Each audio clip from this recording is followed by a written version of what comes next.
Oshkosh Media is government programming on GovTV, community programming on Life TV, and community radio on Oshkosh FM 101.9. Welcome to the City Manager's Report, a look at city updates and a preview of the next Oshkosh Common Council meeting agenda. And thanks for joining us for another edition of the City Manager's Report. I'm Andy Radig, and in a moment we'll be joined by our Assistant City Manager, John Fitzpatrick. As usual, in the first half of today's show, we'll have some municipal news updates, including notes from city departments and things happening in Oshkosh. In the second half, we'll highlight some items from the upcoming Tuesday, July 23rd Oshkosh Common Council meeting agenda. And with that, we bring in our Assistant City Manager, John Fitzpatrick. John, thanks for joining us today on the show. Thanks for having me, Andy. All right, well, happy to have you here. We've got a lot to talk about today, and one item that we wanted to get across right away is that the upcoming July 23rd Common Council meeting will actually have a change of venue again. So that unfortunately the elevator is out in City Hall temporarily, and so we are moving the council meeting as well as the Diversity, Equity, and Inclusion Committee. That's right. We're fortunate that we can accommodate these meetings over at the Oshkosh Senior Center. It's my understanding that they're both going to be relocated there into the Oasis room. So I think the meetings are still going to be televised as usual on Oshkosh Media and GovTV, correct? Exactly, yeah, we will still be televised live. But I think in addition to that, because we're having a little difficulty with our elevator, if visitors happen to come to City Hall, they should, just please know that, we're going to help them with whatever they need if they're not able to navigate the stairs safely. So if they need to talk to somebody on one of the upper floors, we can communicate with them, have that person come downstairs to communicate with them and talk to them about what they're, how we can best serve them. We're happy to do that. We apologize for the inconvenience. I know that City Hall is one of the buildings that we're looking at to try to replace eventually, and we want it to be as convenient as we can for the public, but until we can get to that point, we'll do whatever we can to provide services that are necessary. Right. So just to recap, both the July 22nd Diversity, Equity, and Inclusion Committee as well as the July 23rd Oshkosh Common Council meetings will both be held over at the Oshkosh Senior Center South Building in the Oasis Room. Okay, then we wanted to do a recap, John, of the various road construction projects that are going on around Oshkosh. I think everyone knows that there's quite a bit going on in different parts of the city. So we wanted to start over at Wagoo Avenue. I know that a lot of progress has been made over there. Most of the concrete is actually in place, and it looks like they're making some good progress. Right. I think it's my understanding Main Street to Court is ready for pavement striping. I think Court to Mill Street has paving complete, and they're just finishing some concrete work in the intersections. And then ordinarily when they do that, the next the sequence of things they work on are the sidewalks, the driveways, and then they work on the landscaping. I think Cherry Street, they're making some progress there too. Sure. We've just been looking at Wagoo, and actually, as you noted, it looks like some of the areas there are progressing along. Yeah. But I believe we're over at Cherry Street here and Prospect Avenue. So paving is complete on Prospect, and they're working on driveways and sidewalks next. Right. And I know that they have some significant water main and sanitary water lateral work they're doing there too, Andy. Sure. So a lot going on in that part of town. Then we also have a lot of work going on over at West 5th Avenue, Iowa Street, West 7th Avenue, and Michigan Avenue. Right. I think with West 5th Ave and Iowa Street, all the work is going to be complete by the 20th. Hopefully the weather will cooperate.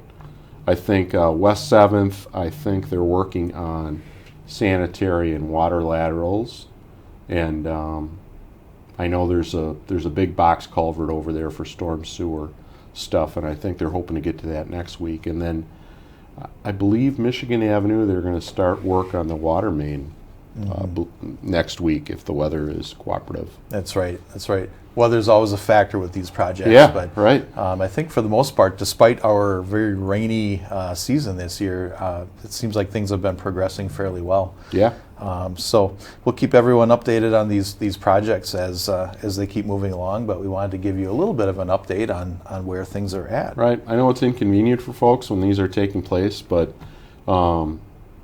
we've had a lot of people, which is appreciated, speak to us after these projects are done and say, hey, it's really looks great. Thanks for doing it.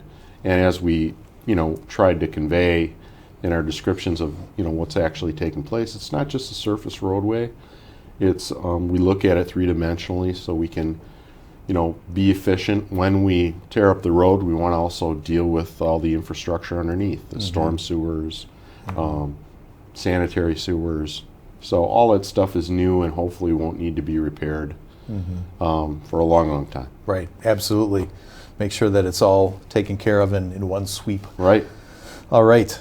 Then we also wanted to make note that we have some news from the city clerk's office that they've announced the dates for absentee and early voting for the partisan primary that's coming up. And early voting actually begins on Tuesday, July 30th. And this is over at the new location where they've had this recently over at 19 East Irving Avenue. Right. I know you and City Manager Roloff have spoken about this in the past. And so what we've been able to do is acquire 19 East Irving. We utilize that for some storage, but also one of the nice features that we have with that location is we can make it more convenient for people if they want to do early voting. So it's real easy. They can come in. There's ample parking. And I know the setup that the clerk's office has is designed to facilitate, ease for people to come in and out and do it very quickly and easily, because we know that everybody's busy and, sometimes with their work hours it's not conducive. So we want them to have the opportunity when they can get away to come and be able to do it efficiently. Sure. And speaking of hours, the hours for early voting for this partisan primary will be on weekdays beginning July 30th through Friday, August 9th, and that will be 8 a.m. to 4:30 p.m. each day, with the exception of 8 a.m. to 5 p.m. on August 9th. Right. I think I was, if I remember correctly, when I got some information from the city clerk's office that indicated that they've already mailed 2,500 absentee ballots. That's right. Out, Andy, already to residents, so that's great. And that'll, facilitate everybody's participation. We want to give everybody an opportunity to exercise their thoughts in regard to every election. Right. And to register to vote, to request an absentee ballot by mail, or find your polling place, or view a sample ballot, please visit myvote.wi.gov, and you can find all that information there. That partisan primary is on Tuesday, August 13th. So all polling locations will be open on August 13th from 7 a.m. to 8 p.m. And I think if folks have additional questions, they can always call the city clerk's office, right, Andy? Right. They can give the city clerk's office a call at 920-236-5011. We also just wanted to make a program note that Oshkosh Media GovTV will televise the candidates forum for the Register of Deeds candidates on Wednesday, July 24th at 5 p.m. on GovTV. So that will be posted on the Oshkosh Media YouTube channel afterwards, and also replayed on GovTV. But just wanted to make a note that that candidates forum is coming up.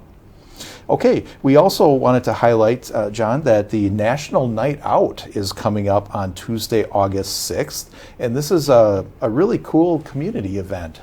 It is. I think it was designed originally to be an opportunity for people to interact with police, but it's really grown beyond that. I believe it really promotes now community partnerships, neighborhood camaraderie. the city is, very proud to be a partner in this event. Right. We provide all kinds of different information, and it's really just grown. I know I've been involved with it for quite some time over the years to where these parties are just pretty fun. I mean, there are people that have food out. It looks like, we're seeing a demo of some of our drone usage. One of our canines, on screen here. So I think it's just an opportunity for people to come together, get to know their neighbors a little bit, feel more comfortable with all of our staff, and I think it helps build our relationships with them, and so they feel more comfortable, and they know that they can trust us and call us anytime they need to for any kind of help that they might require. Right. And these are open to all neighbors. Yep. And folks are encouraged to stop by. And I know that the Oshkosh Police Department Facebook page will have all the details on exactly where these are located. They're across the city in different neighborhoods, but there are also locations where folks can go to one of these events if they don't particularly have one in their own neighborhood. Yeah, right. I think a lot of people like to visit a variety of the events, and there's a lot of great food, a lot of fun, and I think if people haven't taken advantage of the opportunity, they should really check it out. Yes, absolutely. Tuesday, August 6th. Get that in your calendar for a National Night Out. Okay, we also want to highlight that there are some landscape improvements that are coming to, and actually already in place, at South Park Avenue in the median, close to Interstate 41. Right. I know this is an issue that you and City Manager Rolfe have also talked about in the past, and there's been a variety of different initiatives to beautify our gateways into the city, and Parks is involved in that activity right now. They're planning for a narrower island between Keller and 20th that they're going to be planting some special trees in. There's a wider island between 41 and Keller where they're going to update some shrub beds. We're seeing those here. Yeah, I think there's some 80-foot long beds that now have flowers, shrubs, and trees. And this is a first phase of a project to rejuvenate the medians, the roundabouts, revive their beauty, make them more maintenance friendly. And I think, although it's already underway, I think it's going to continue all the way through fall. That's right. The rejuvenation of the roundabouts actually will begin in September and work through the fall. Right. So there's more to come beyond this median. Folks can look for updates and improvements in the roundabouts around town. Right. And we have a few of those. So, yes. So there's a lot of opportunity for some updates there. We do, and we can't take complete credit for this activity. We have some great partners in the Oshkosh Area Community Foundation, and also Oshkosh Convention and Visitors Bureau. It's my understanding that they're partners in this effort. Absolutely, yeah. We thank them. For sure. All right, and then similarly, John, we wanted to highlight that some new terrace trees are being planted in Oshkosh neighborhoods, and I believe we had about 160 some trees that were planted in terraces, green spaces, parks. So a lot of improvements with additional trees. Right. I think people know that we were impacted severely by the emerald ash borer, and so we're still kind of catching up from that, the devastation that the emerald ash borer really provided in our community. Right. And I know that those tree plantings that you referenced incorporate now 23 different species. So hopefully in the future we can avoid a massive impact like we had with emerald ash borer by diversifying. Right. So right. And as long as there's space in the terrace for planting, they'll plant a tree in the terrace during the next available opportunity for that. And the Forestry Department is looking to plant another 100 trees around the city. Right. So, and again, I think this is another partnership that Oshkosh Area Community Foundation has been involved in for quite some time. Going back to some of the storm damage that we had, and that's quite a while ago now. And right. So it's very important. People might not understand how important terrace trees in our urban forest are, not only for beautification, but also environmentally. It's very important for water cleansing and stormwater management, and also surprisingly reducing the impact to our pavement. We talked about some of the roadway projects earlier, but urban forests has been proven reduce the impact to pavement distress and extend the life of our roadways. Absolutely. And if you would like to request a terrace tree at your location, contact our landscape operations manager, that's Travis Dirks, and his phone number is 920-232-5314, and you can let him know your name, address, and phone number and or email, and he'll get in contact with you and see about getting a tree over at your location. Right. I think they have a variety of trees that you can choose from, and Travis and the folks over there are happy to work with anybody that has any questions. Absolutely. He's happy to help. All right. Then also, John, we wanted to make note that it's been kind of a warm summer, I think, for the most part. Yes. And I think a lot of times people are looking for opportunities to get out on the water. And our Oshkosh Parks Department has actually been able to provide a great opportunity for folks who would like to do just that. They have kayak rentals available over at Menominee Park. And I believe that Oshkosh was one of the first places to offer something like this. Right. We're very proud of all of our employees, and they take great pride in trying to serve the citizens, but also be innovative. And you're right. We were the first in our region to offer this opportunity for kayak rentals, and other communities followed suit. And it's not atypical that we are leaders. We do that in a variety of different contexts, but this is one that you mentioned, I think, has been very popular. People really appreciate the opportunity to get out in this nice weather and get a little exercise and get out on the water, and it's pretty fun. Sure. Yeah, they've actually had about 250 rentals last year in the first year of this. And that kiosk is located in Millers Bay, kind of close to the boat launch over there. Exactly. I think is it like $20 for 2 hours? Is that the amount? Something like that? $20 for 2 hours, and that includes a paddle and life vest along with the kayak. Right. And I think there's an app that's needed to do the transaction. Is it Rent.fun. Okay. Yep, and actually all of that information is available on the kiosk. Right. That's right there, so you don't need to remember all of this right now, but it's right there at the kiosk, and you can get all the information right there. And so the city actually has a partnership with this, and the provider actually maintains the equipment, and it's a great way, inexpensive way for residents to explore the water and get outdoors. Absolutely, and I think the money goes toward equipment and then maintenance and upkeep. That's right. So I think it's a really great partnership. Yeah, absolutely.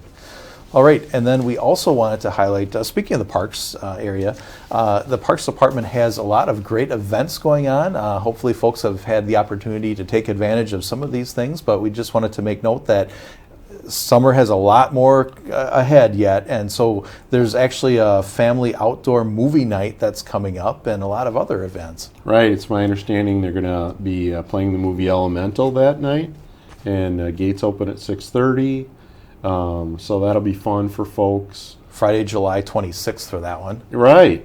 I know that another event that they have coming up is Brews on the Bay. And if you haven't had a chance to check that out, that's going to be taking place on Wednesday, July 31st. And they typically have craft beer down there, food trucks, and on the 31st there's going to be music that's going to be provided by the Power Play Trio. So that should be fun. Right, absolutely, at Rainbow Memorial Park for Brews on the Bay. And then also live at the Leach, the free Tuesday night concert series. Right. The next one is on August 13th. Yeah, I think, it's been my observation that the free Tuesday night concert series has really taken off. I would say so. I think people, didn't understand or know that it was available, and I think they've gone to kind of like a once a month sequence, and people really, we've had some pretty good crowds out there, and the bands have been really great too. So I think that's something, if people haven't checked it out, it's worthwhile. Sure. Yep. And gates open at 5:30 for that one. The band is Pink Houses on August 13th. Right.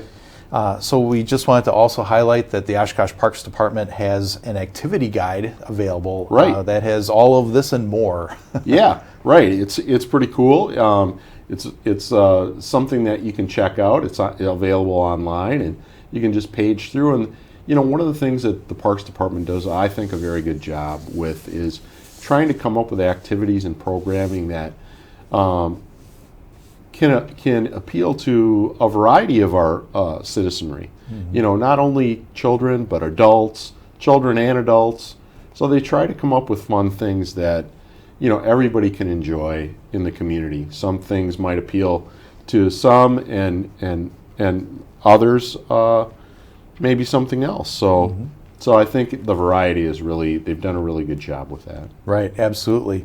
And we just wanted to do a little save the date plug that Parks Department is involved with the Oshkosh's first ukulele festival on Saturday, September 28th, and that's in conjunction with the Oshkosh Senior Center. Right, yeah, no, I think that's pretty cool, and I think I mentioned to you, one of my sons happens to be a music teacher, and he also gives ukulele lessons, and I got to tell him about this because I'm sure he's going to love this festival and going to try to attend it if he can. Sure, absolutely, and we'll have more information as the date gets closer about that one. But pretty exciting, Oshkosh's first ukulele festival. Yeah. All right. Then we just wanted to make a note also, John, that the Oshkosh Parks Department is seeking volunteers. All these things that we've mentioned here don't happen without the help of volunteers. And so, since last March, volunteers have been involved, and they've logged over 100 hours of service. Right. I think it's something that's really meaningful for people that do volunteer. They really enjoy it. And, we have full-time employees, we have part-time employees, seasonals, but also, we try to utilize volunteers too, and it's a fun way to get involved and attend some of the activities that take place across the community.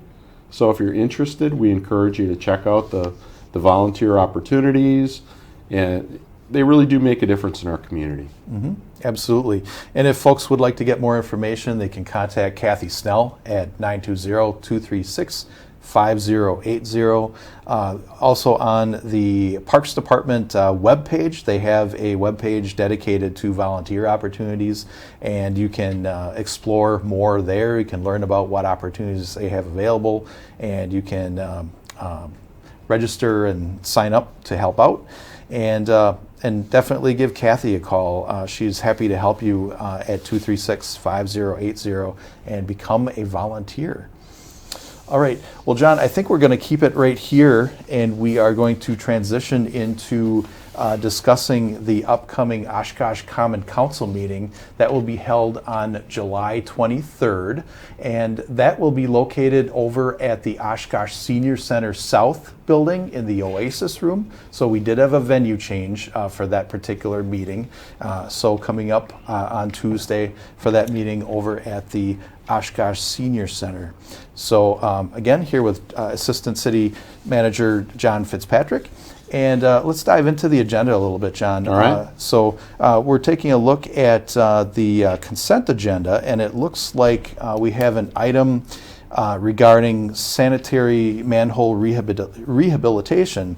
And this is very important for our stormwater and to avoid flooding around the city. It is. Unfortunately, we've had a significant amount of rain so far this year, and it hasn't been so long ago that the city of Oshkosh experienced some torrential rain, and it's unfortunate that our neighbors to the north, Appleton, is going through some of the things that we went through in the past. But there is a silver lining to these rain events, and that is it's an opportunity to learn. And one of the things that we learned after the rain events is not only how can we mitigate these with retention ponds, which people are familiar with, but inflow and infiltration is another way. So to briefly describe this, when it rains, when we have significant rain events, if our manhole covers are not sealed properly, then there can be stormwater that gets into our sanitary sewer.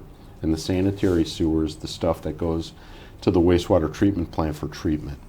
And when that significant excess water is introduced with the normal load that the wastewater treatment plant has to deal with, it can become overwhelmed. Right. And then that's when backups into people's basement occur and things like that. So to try to mitigate that, to try to improve the situation, we've undertaken a program where we try to reduce that inflow and infiltration by properly sealing and updating manholes. And it's my understanding, since we started this program probably, maybe 15 years ago, you know, we've improved over 2,000 manholes. So it's meaningful and it helps. Yeah, absolutely. Every little bit, I think, Right, helps. right. All right, and then we have a pending ordinance. We are looking to approve a comprehensive land use plan map, and this relates to the former Washington Elementary School location. Right. One of the things that, you know, we're always trying to work on, and it's been a focal point for the council and also City Manager Roloff, is try to improve housing opportunities. So we've partnered with the school district to take a look at this site where the old Washington School has been and try to create some infill housing there. It's my understanding there's going to be some homes that are going to be habitat homes, but other homes that are going to be not associated with habitat. So I think it'll be a great project in an existing neighborhood that'll improve our housing stock and provide opportunities for a variety of people. Right, right, absolutely. It's a great opportunity to increase our housing. All right, then we also wanted to highlight that it's once again becoming budget season, and so there'll be some discussion about the capital improvement plan on Tuesday, July 30th. Right, and for people that may not be familiar with different types of budgets, the capital improvement plan are really bigger ticket items, buildings, vehicles, items that are expected to last over 10 years. So we'll be talking about those issues on July 30th with the council. Okay, and we wanted to note also that the next regular Oshkosh Common Council meeting will be held on a Wednesday. That's August 14th, and that's due to the primary election the day before. Right. I think there's an ordinance that when it falls on a council meeting day, the council meeting gets bumped to the very next day, and that's what's taking place here. Sure.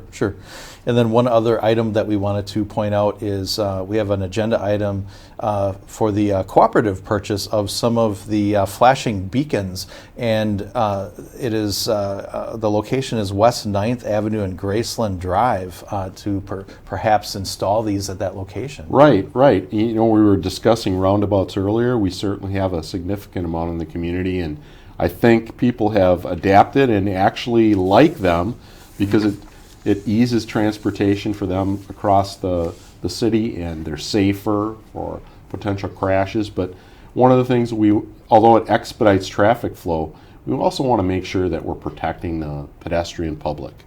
And we've known over the years, or we've come to know, that the rectangular flashing beacons that flash rapidly, they do help mitigate the speed of people. I know they're busy and they want to get to where they want to go, but we also just want to make sure that all the pedestrians are safe, children are safe, and you know, folks just need to be on the lookout for these beacons. I think there'll be an improvement in this area. Sure, this is over at Witzel, and this is an illustration of what they look like over there. Right. And these the proposed ones would look similar. Right. We originally were introduced with them through a grant, and I think we've introduced them on a variety of different intersections, and they've been successful. Sure. Well, John, I think that's about the time we have today, so thank you very much for your insights, and we appreciate you helping us out. Thank you, Andy. All right, and thank you for joining us today. Again, a reminder that Common Council meeting is at 6 p.m. on July 23rd. That will be held at the Oshkosh Senior Center South Building and in the Oasis Room. So tune in again live on GovTV for that meeting, and check us out again in 3 weeks for the City Manager's Report. Thanks for joining us.